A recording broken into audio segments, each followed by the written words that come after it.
Bonjour à tous. Je veux qu'un robot traduise pour moi cette phrase française dans toutes les langues du monde ou disponibles sur Internet en utilisant un algorithme, un service de traduction en ligne. Par le passé, je vous ai déjà parlé de ce site, translate.fr. Le seul problème, c'est que j'avais commencé à écrire un robot là-dessus, mais en fait, à partir de 8 cases cochées, ça nous renvoie un message d'erreur. 8 maximum. Moi, je les veux toutes. Donc, j'ai bricolé, j'ai écrit un script que je vais vous détailler. Mais d'abord, je vais vous montrer qu'est-ce que ça donne. Et ensuite, je vous expliquerai son fonctionnement. Mais ce que vous devez retenir, c'est ça, la phrase de départ. Le but, c'est de partir de la phrase là, qui est là, ou la vôtre, et d'obtenir ensuite la traduction dans toutes les langues du monde, quasiment. Alors, je vous montre ce que ça donne. J'avais préenregistré pour pouvoir vous commenter la chose. Là, je lance le robot avec cette commande bashrobot.sh. Il ouvre un navigateur internet, il va directement à cette URL. Il va dans un premier temps sélectionner la langue source, le français. Vous voyez, il va aller là. Il sélectionne le français. Ensuite, il va écrire la phrase source qu'on a choisie. Voilà. Et ensuite, il déroule toutes les langues de sortie. Il va aller cliquer sur la première. Et voilà. Donc là, on a la traduction. Et il va aller cliquer sur cette étoile, puisque cette étoile permet de stocker, entre guillemets, temporairement cette traduction. Et une fois qu'il aura fait ça, il va retourner ici et sélectionner la deuxième langue. Et ainsi de suite.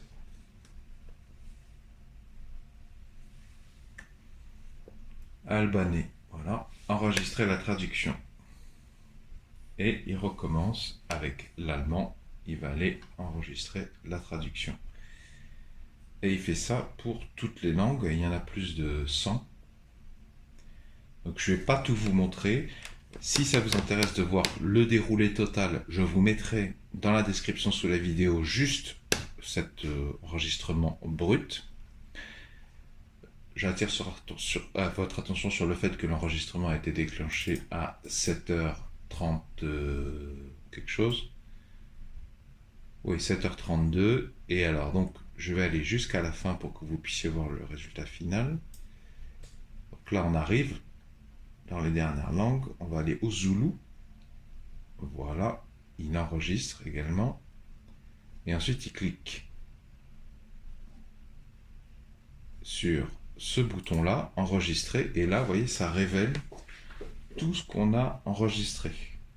Donc après avoir cliqué sur ce enregistrer, il va aller cliquer sur ce symbole-là.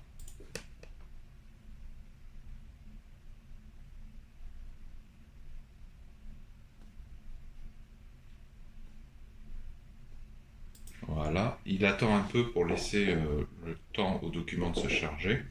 Ensuite, il va aller cliquer de lui-même sur Import the data.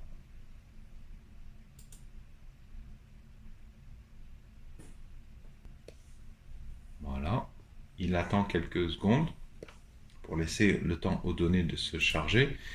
Donc là, vous avez toutes les langues. La première colonne n'est pas très intéressante, c'est que la langue source, le français. Deuxième colonne, ça c'est important, c'est la langue de la traduction qui se trouve en quatrième colonne. Et la troisième colonne, la colonne C, c'est la phrase d'origine. Donc là, déjà, rien qu'avec ça, vous pourrez travailler, vous, fichier exporté, vous pourrez faire ce que bon vous semblera. Moi, dans un deuxième temps, j'ai choisi de copier, de rajouter un bout de code qui va copier tout ça dans un fichier .txt que je stocke sur ma machine. Voilà, donc de lui-même, il va tout sélectionner, mais juste les cases et les colonnes remplies par la commande CTRL-A. Ensuite, il fait un copier et il va coller dans ce fichier qui s'appelle liste1.txt. Et voilà, donc là, c'est pas forcément très digeste, mais vous avez le tableau quoi, enregistré.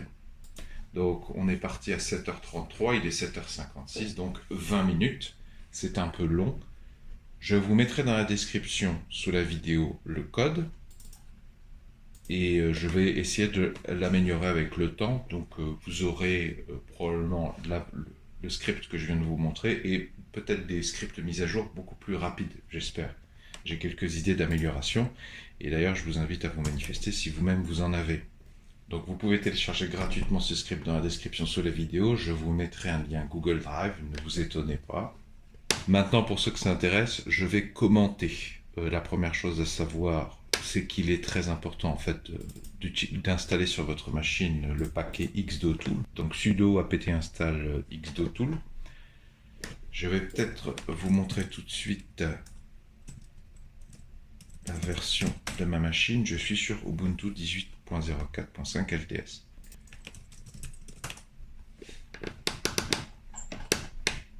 Donc, ça c'est la date de départ, ça c'est une ligne obligatoire quand on écrit un tel script. Donc cette commande, je ne vais pas l'expliquer parce que je l'ai déjà expliqué dans un épisode précédent. Elle sert juste à trouver les coordonnées XY d'un curseur. Allez voir l'épisode dans la description sous la vidéo pour en savoir plus. Cette URL m'a servi de base de travail. Tout simplement, quand on va sur Google Translate et qu'on écrit, voilà, c'est cette URL ici. C'est la requête. Ça, trash-pote, je vous recommande impérativement de ne pas utiliser la fonction rm qui permet de supprimer des fichiers sur Linux parce qu'elle est extrêmement dangereuse. La fonction rm a la capacité de vraiment supprimer vos données, alors que nous, on veut la plupart du temps la mettre à la corbeille et vider la corbeille de temps en temps. Ça évite des drames. Le jour où vous faites un rm sur un mauvais fichier, vous en mordez les doigts. Donc ça veut dire, mets à la corbeille ce fichier, de manière à le mettre à 0. Ensuite, la commande suivante, c'est créer le fichier list1.txt dans tel répertoire, qui est mon répertoire de travail, ça n'a pas d'importance. Ensuite, Chromium Browser, c'est pour, ça veut dire lance l'application Chromium, c'est mon navigateur web, c'est ça, quoi. Et va à cette URL. Donc ça, cette URL, ça veut simplement dire va sur Google Translate en spécifiant que ta langue de source, c'est plutôt le français. Voilà. Ensuite, sleep 3, ça veut dire attends 3 secondes. Ensuite, xdotool mouse move 21 ça veut dire va placer le curseur de la souris à 21 279, donc c'est coordonnées XY. Ça c'est pour aller placer la souris ici. Et ça veut dire clic 1. Donc ça c'est clic de type 1, c'est le clic gauche. Donc le robot va là et il clique ici. C'est pour éviter les mauvaises surprises parce que, vous voyez, par exemple, si mon script doit aller cliquer ici, mais que au moment où je lance le script, j'ai mis ma souris ici ou ailleurs, voilà, ça peut faire apparaître des trucs en surbrillance, ça peut vous gêner. Moi je m'en suis sorti comme ça. Donc ensuite là on a une boucle for. Ça veut dire 4 fois. Tu vas répéter 4 fois l'instruction suivante. Tu fais une pause de 0,2 secondes. Et ça veut dire tu fais la touche clavier tabulation. En fait, c'est ça qui est très intéressant avec xdotool, c'est que ça permet de dire au robot d'utiliser telle touche du clavier. Donc il va faire 4 tabulations. Une fois que j'ai cliqué ici, comme je l'ai indiqué par cette instruction, je fais 1, 2, 3, 4. J'arrive sur ce menu déroulant. Donc effectivement, ça va me permettre d'indiquer la langue source. Et une fois qu'il a fait ça, donc 4 fois, il est bien arrivé à cette position. Attends 0,2 secondes. Et ça veut dire, appuie sur la touche Return, c'est la touche Entrée en fait. Donc ça fait ça. Voilà. Et ensuite, il faut qu'il aille sur Français. Donc il faut que je fasse faire la touche tabulation un certain nombre de fois. Donc 30 fois j'ai compté. Donc bien sûr il faut utiliser une autre langue, une autre lettre que la lettre A, sinon vous risquez d'avoir des problèmes. Toutes vos instructions. Voilà, donc on en était là, ça c'est le return, c'est le enter pour valider la sélection du français. Ensuite, pause de 3 secondes. Ensuite, ça, xdotool type, comment replier une cabine dedans. Donc ça veut dire, vous voyez, une fois qu'on a sélectionné le français, le curseur va se mettre lui-même là. Donc il faut écrire la phrase. Donc vous, quel que soit le... Moi je fais ça pour traduire le titre de ma vidéo dans toutes les langues du monde.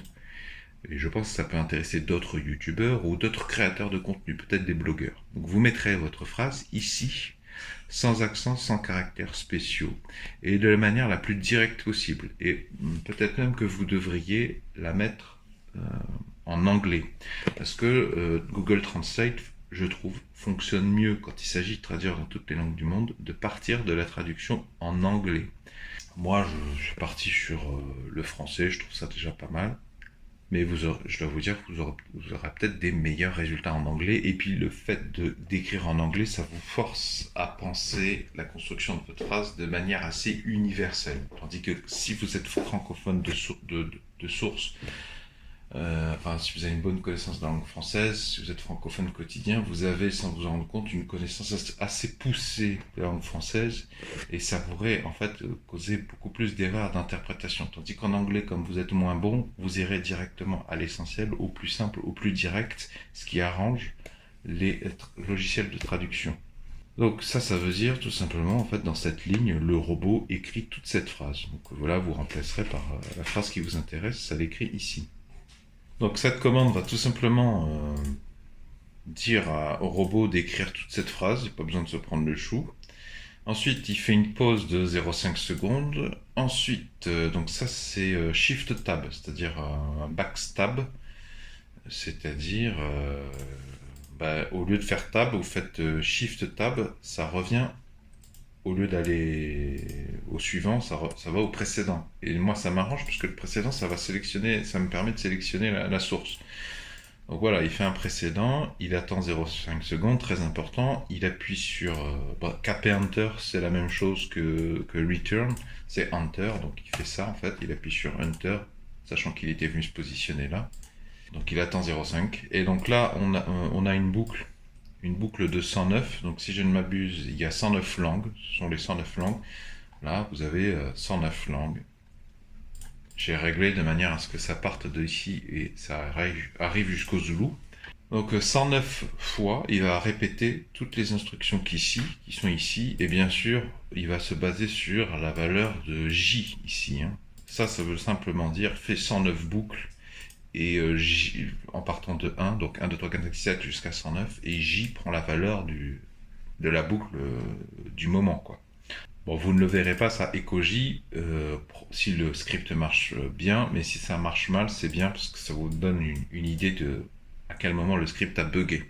Si je vous partage ce script, c'est que pour que vous puissiez vous l'approprier, vous aurez peut-être un peu de travail de débugage à faire. Donc là, ça lui dit, il faut que tu fasses autant de tabulations pour faire courte, autant de fois tabulation que le numéro ici. Donc la première itération, il fait un seul tab pour aller à la première. La deuxième itération, il fera 2, 3, 4, voilà. Et à chaque fois, donc, une fois qu'il est allé se positionner sur la bonne langue, ça, souvenez-vous, ça veut dire, attends 0,25 secondes, très important. Ça, c'est Enter. Donc ça valide la langue avec le clavier, voilà. Ensuite, il attend 2 secondes parce que il faut bien obtenir la traduction ici pour être peinard. C'est pas instantané. Vous voyez, là c'est pas instantané, donc c'est pour ça que j'attends bien 2 secondes. Ensuite, il faut qu'il aille cliquer ici. Alors là, j'utilise la fonction mouse move. Je n'utilise pas tabulation, peut-être que je devrais. Mais je pense parce que c'est plus direct. Avec tabulation, je crois me souvenir qu'il fallait que j'en fasse beaucoup. Et du coup, je perds du temps. Donc là, ça veut dire, va mettre le curseur sur ça, là. Bon, ça va les mettre à 1466, 375, et j'ai réglé ces valeurs avec la fonction qui est ici, là, de manière à ce que cette position, ce soit en plein milieu de l'étoile. Et ça veut dire donc attends 0,2 secondes et tu cliques 1. Alors avec Xdotool, il y a clic 1, clic 2, clic 3, clic 4, clic 5. Le clic 1, c'est le clic gauche, donc le clic que vous utilisez le plus souvent. Le clic 2, je crois que c'est le bouton droit. Le clic 3, c'est appuyer sur la molette, rentrer la molette. Clic 4, clic 5, c'est molette haut et molette bas. Vous mettrez ma documentation dans la description sur la vidéo. Enfin, bon, vous avez compris le principe. Ça lui dit d'aller là et d'appuyer. Voilà, quand on appuie, en fait, ça crée un tableur, en fait. Voilà, ça vous le met ici, et là, si vous faites exporter, import the data, C'est très intéressant parce que ça vous met à la fois la langue et à la fois la traduction dans la langue. Parce que j'avais fait un robot, avant de trouver ça, j'avais fait un robot où je sélectionnais ça tout simplement en cliquant ici, mais j'avais pas l'information de la langue, ce qui est un peu dommage. Et c'est sympa avec ce service-là. Donc il clique ici, il attend une seconde, ensuite recliquez sur la flèche des langues sources. Oui, en fait tout ça, ça veut dire fait 11 fois Shift Tab. Donc Shift Tab, c'est Tab à l'envers, quoi. Donc Shift Tab 11 fois. Donc, je viens de cliquer là-dessus. Une fois, deux fois, trois fois, quatre fois, cinq fois, 6 fois, 7 fois, 8 fois, 9 fois, 10 fois, 11 fois. Et là, il appuie sur Enter. Peut-être que je me suis trompé, peut-être que c'est plutôt 10. Moi, je visais plutôt ici. Enfin, ça le fait monter là. C'est pareil, le résultat, vous voyez, le résultat que je fasse ça ou que je fasse ça est pareil. Donc, peut-être à améliorer pour gagner du temps.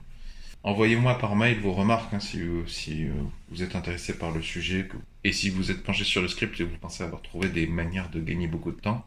Gagner du temps en restant sous les radars de Google, bien sûr, hein, parce qu'il ne faut pas interférer, faudrait pas leur nuire, quoi, parce qu'on pourrait se faire bannir assez rapidement, parce que c'est pas le but de coucher leur serveur.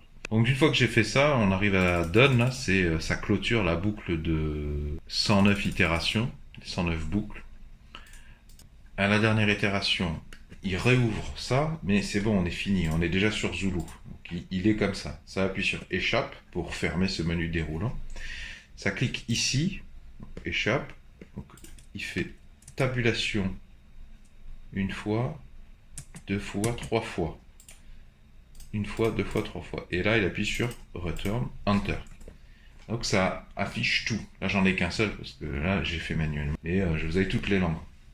Dans l'inverse de l'ordre chronologique, c'est-à-dire qu'en premier affiche les derniers que vous avez sollicité, les derniers résultats que vous avez sollicité, les dernières traductions que vous avez demandées. Ensuite, il fait 3 fois tabulation, comme vous le voyez là, avec des pauses, et encore return. Donc je vous montre 1, 2, 3, ça vous emmène bien sur ce logo là. Exporté vers Google Sheets, il ouvre.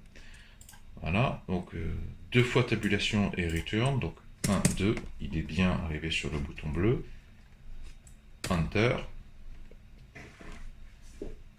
Et ça vous ouvre ça. Donc là, il n'y a qu'un seul résultat encore une fois, mais à la fin du script, il y en a 109.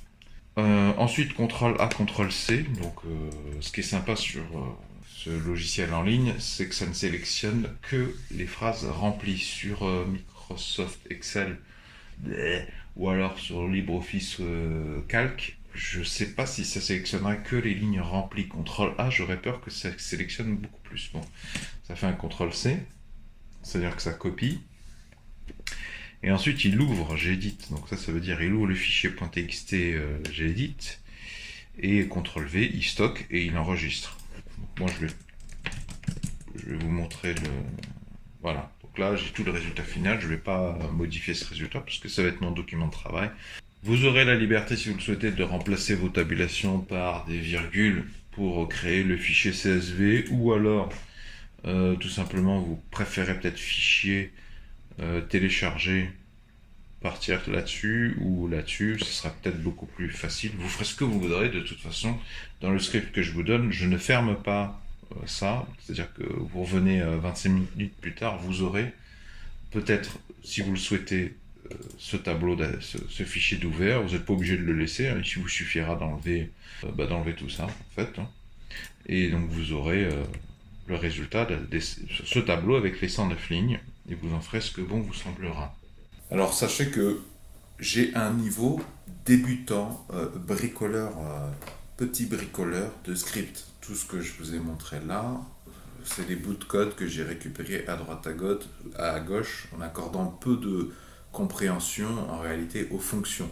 Donc si je vous dis ça, c'est que déjà les marges de progression sont encore énormes. Si vous voulez me contacter en privé, vous avez mon mail dans la section à propos. Si vous écrivez des commandes bash dans les commentaires, des fois ça peut passer, des fois ça peut ne pas passer, notamment à cause des chevrons et d'autres types de caractères, parce que ça interagit avec le code de Google, et donc YouTube n'autorise pas certains caractères spéciaux, donc vous pouvez me contacter par mail dans la section à propos. Et deuxièmement, si je vous dis que j'ai vraiment un niveau de débutant amateur, c'est que pour vous dire que si vous êtes impressionné techniquement par ce que je viens de vous montrer, c'est un leurre. Vous vous faites juste impressionner parce que vous n'avez peut-être pas des repères. Il y a beaucoup de choses qui sont nouvelles pour vous, mais en fait, c'est d'une simplicité. Pour moi, ça c'est ce qu'on devrait montrer aux collégiens plutôt que leur montrer des mièvreries genre Cabri, machin. Enfin, une fois qu'on a fait 2 heures de TD avec le logiciel Cabri, on devrait passer sur Bash parce que j'estime que les gamins, ils ont largement le niveau mathématique au collège de faire du Bash. J'espère que ce robot pourra vous être utile. Il a été créé, cet épisode a été créé en ce sens. Si vous appréciez la démarche de partage de solutions gratuites et libres, est-ce que vous pouvez mettre un pouce vers le haut, s'il vous plaît? Pouvez-vous mettre un j'aime?